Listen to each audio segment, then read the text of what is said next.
A very good evening to all the dignitaries and students present over here. My name is Sharon Roy Thomas and I will be giving a small presentation on TDS and TCS under GST. GST itself is a very game changer plan brought in by the government, and as an icing on the cake, TDS and TCS was roped into GST. Now TDS, why TDS? Just take into consideration for the income tax. If I am a salaried person, the government has asked my employer to deduct small amount of tax from my salary. So what I get will be the net amount. There's some amount of TDS which is deducted and it is credited to the government. Now, why government brought into this idea? The reason why was there are a lot of individuals which do not file taxes. So at the end, the government does not know who are actually made taxable, or there were a lot of people who were skipping this or escaping this. So in order to see and put a control over it, a small amount of tax was deducted. So at the end of the year, the individual will file returns. If at all he comes under the tax liability, the TDS would be credited, and if not, he would get a refund. So basically that was the idea. So now TDS was brought, or TDS and TCS was roped into GST for the main reason to keep a curb over the business areas. TDS and TCS was first made applicable on 1st October 2018. This is an indirect method for the government to earn revenues or to augment taxes in a clear manner. And totality GST, TDS and TCS percentage will be 2%. Who is liable to deduct taxes? There are certain categories of people who are liable to deduct taxes. First of all, the government departments under central government or the state government, the local authority, the people whom have been given notifications. Under the recent notification on notification number 50, which was brought into effect on 1st October 18, it says an authority which is set up by the board, any parliamentary act, any body which is set up because of a parliamentary act, society or public sectors. Now, when and whom would you pay TDS? When would you pay TDS? Any individual contract which is over and above 2,50,000 or more, you will apply TDS on the taxable value. For example, if my bill invoice is 3 lakhs and plus 18% of GST, I will apply TDS on 3 lakhs, not 3 lakh plus 18%. So it's a taxable value. Once you deduct the amount of TDS, you need to deposit it to the government, to the appropriate government within 10 days. If it's CGST or IGST, to the central government, and if it's SGST, to the state government. Now, the percentage of taxes that will be deducted, if the place of supplier and supply both are in the same state, it will be CGST and SGST. Percentage will be 1% and 1%. And if the place of supplier and supply are both in different states, then it will be IGST for 2%. Now, there are certain compliances that has to be followed by the deductors. Once I as a deductor, TDS will be deducted by a deductor from the amount that has to be credited to the deductee. So deductor is the person who deducts the amount, and deductee is the person from whom the amount is deducted. Okay, so in this, once I as a deductor deducts a certain amount, I need to reflect it or file the return under GSTR 7. After I have filed it under GSTR 7, and it will be reflected in the deductee's electronic cash ledger. So once if I have deducted, it reflects in the electronic ledger. Within 5 days, I need to raise a certificate under GSTR 7A and issue it to the supplier so that he gets the credit. For example, if all my TDS that I have deducted for the month of August, I will file the return till September 7th. Calculate 5 days from September 7th. That was on September 13th will be my last date to raise a certificate and then give it to the supplier. If I do not deduct, or there's non-deduction, shortfall in deduction, or if I've deducted and I haven't credited, the deductor will have to pay a penalty of rupees 10,000. Next, refund. Electronic cash ledger, you cannot get a refund in it. Only you will get a credit. For example, if I have an outstanding balance, so the next month's credit I can match against with it. Registration for TDS.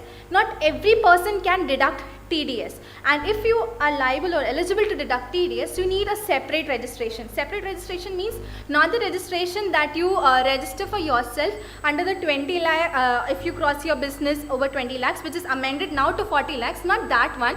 This is a separate registration for TDS which you need to register under yourself. TAN is mandatory for the registration. There is no threshold limit.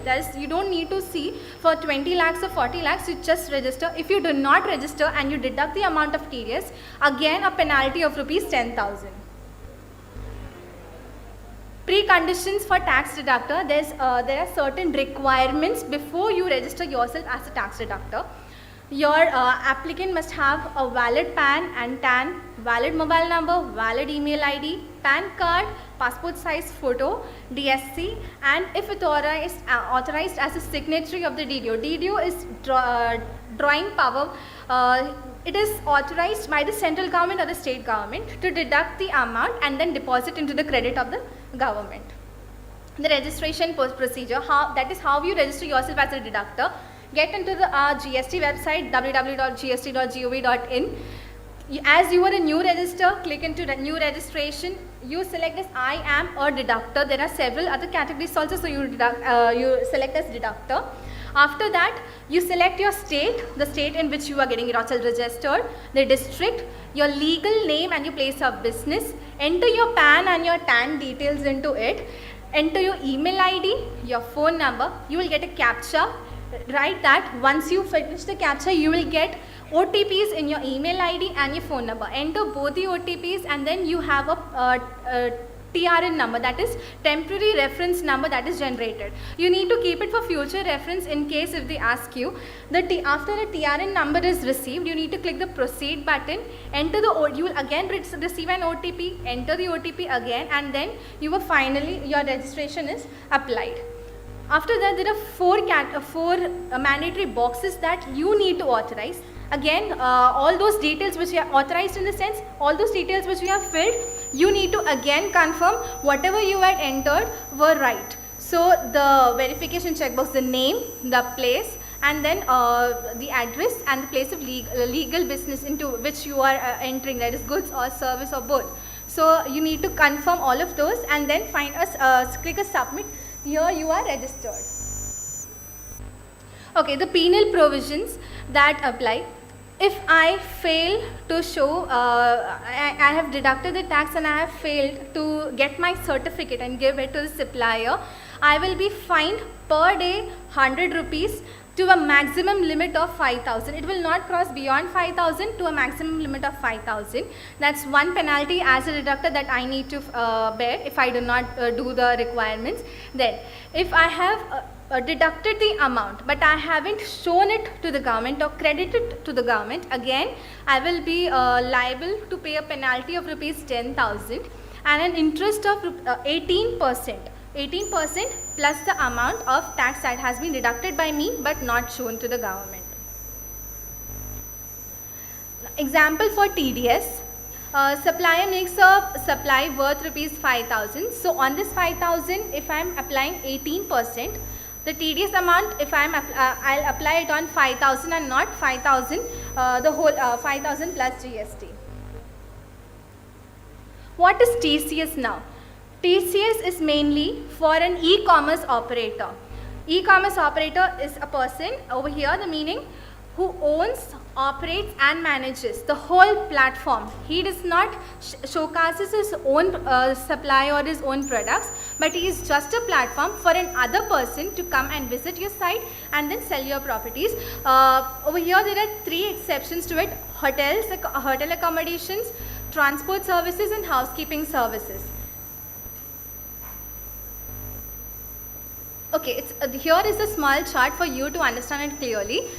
If you are an e-commerce operator, you need to own, operate and manage your entire business. If you are no, then it goes to, then you do not have the liability to pay TCS. But if you are yes, then you need to see that you are making taxable supplies. If you make taxable supplies, whether the consideration that I am getting is getting by me, that is I am acting as a mediator between two parties or no. If yes, Am I not in those exempted parties? That is exempted, that is hotel, transportation and hospitality services, which comes under section 9 subsection 5. So if all this is agreed, then I can collect TCS at the rate 2%. Now due date for depositing TCS and the forms that can be used, it's similar to TDS. Again, once I deduct TDS, once I deduct TCS, I need to deposit it within 10 days. The payment should be to the appropriate government, that is, if it is interstate, then to the IGST, or intra, then CGST and SGST. And the same applies over here. You need to file your returns in GSTR 8 and GSTR 8A will give you the certificate. Now, impact of the TCS provisions. You need to register yourself under GST for deducting TCS in every respective state. If you do not register and you deduct, your whole working capital gets blocked by the government. So it is necessary to file returns, and bringing in TDS has brought lessening of tax evasions. Registration requirements. It is mandatory to register under GST. If you are a supplier, you are exempted for rupees 20 lakhs. That is, if your turnover does not exceed 20 lakhs, you don't need to register if it is only for services. But for supply of goods, it is not, there is no any such exemptions, you need to register for it. Example, if I am an Amazon dealer, there is a separate person who is coming and visiting my site, and there is a separate person who is selling his goods on my site. Amazon is just acting as a mediator. So if A is coming to Amazon and purchasing a goods of rupees 1 lakh and a rate of 1 lakh or 10 lakhs, and his GST is 18%, then he can come, the other person will remit full 1 lakh. Amazon will remit 1 lakh, the whole amount, but the B, the supplier, will give 20,000, which is liable for under TDS. I would like to conclude this by saying TDS and TCS have helped government to raise more revenue. It helps to monitor and verify all of the compliances, whether the business people are complying to all the compliances that they have been given by the government, and it also acts as a powerful instrument for evasion of taxes. Thank you.